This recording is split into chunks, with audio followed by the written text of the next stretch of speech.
Hey, I haven't done a quick capture in a while, and I'm still not feeling very creative. So I'm gonna kind of kill two birds with one stone. Still give you a video if you want one, and I'm responding to a video from Healthy Addict here, and I'm just going to read this bit from or by Carl Sagan from Demon Haunted World, which you can purchase right here if my reading inspires you to do so, which is help out the estate of Carl Sagan, right? Good stuff. Excuse me. The Dragon in My Garage by Carl Sagan. A fire-breathing dragon lives in my garage. Suppose I'm following a group therapy approach by the psychologist Richard Franklin. I seriously make such an assertion to you. Surely you'd want to check it out. See for yourself. There have been innumerable stories of dragons over the centuries, but no real evidence. What an opportunity. Show me, you say. I lead you to my garage. You look inside and see a ladder, empty paint cans, an old tricycle, but no dragon. Where's the dragon? You ask. Oh, she's right here, I reply, waving vaguely. I neglected to mention that she's an invisible dragon. You propose spreading flour on the floor of the garage to capture the dragon's footprints. Good idea, I say, but this dragon floats in the air. Then you'll use an infrared sensor to detect the invisible fire. Good idea, but the invisible fire is also heatless. You'll spray paint the dragon and make her visible. Good idea. But she's an incorporeal dragon and the paint won't stick. And so on. I counter every physical test you propose with a special explanation of why it won't work. Now, what's the difference between an invisible, incorporeal, floating dragon who spits heatless fire and no dragon at all? If there's no way to disprove my contention, no conceivable experiment that would count against it, what does it mean to say that my dragon exists? Your inability to invalidate my hypothesis is not at all the same as proving it true. Claims that cannot be tested, assertions immune to disproof, are veridically worthless, whatever value they may have in inspiring us or in exciting our sense of wonder.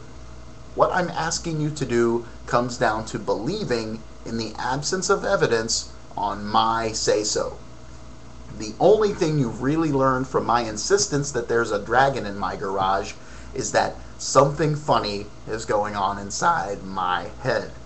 You'd wonder, if no physical tests apply, what convinced me?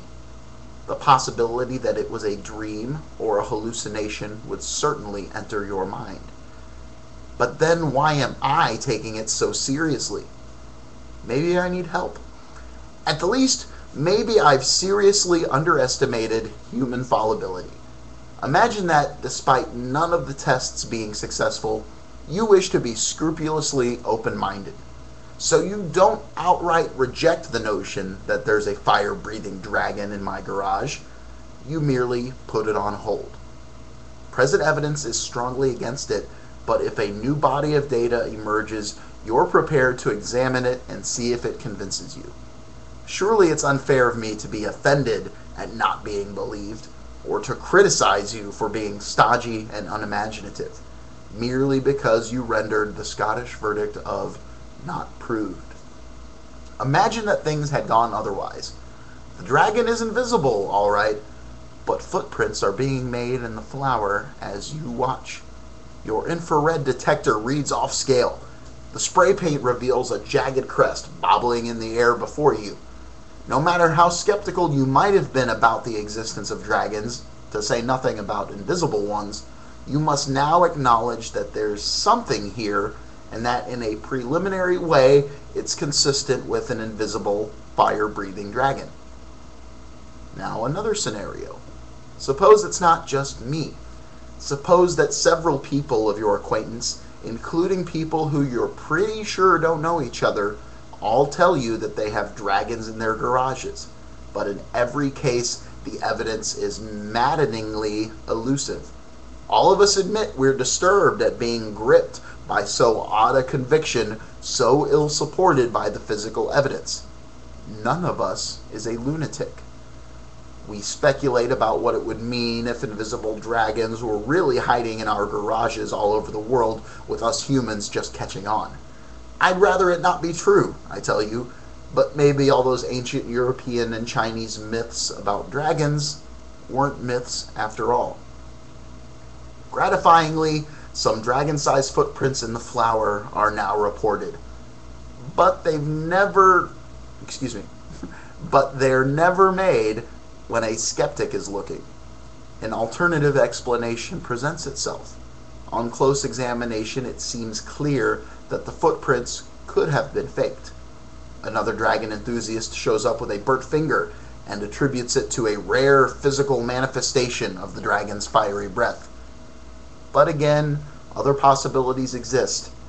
We understand that there are other ways to burn fingers besides the breath of invisible dragons. I'm stumbling. Such evidence, no matter how important the dragon advocates consider it, is far from compelling. Once again, the only sensible approach is tentatively to reject the dragon hypothesis, to be open to future physical data, and to wonder what the cause might be that so many apparently sane and sober people share the same strange delusion. So yeah, that was a little rough, but there you go, you got a video. I'm not feeling very creative, you might have noticed. And this video's done, you can click it off.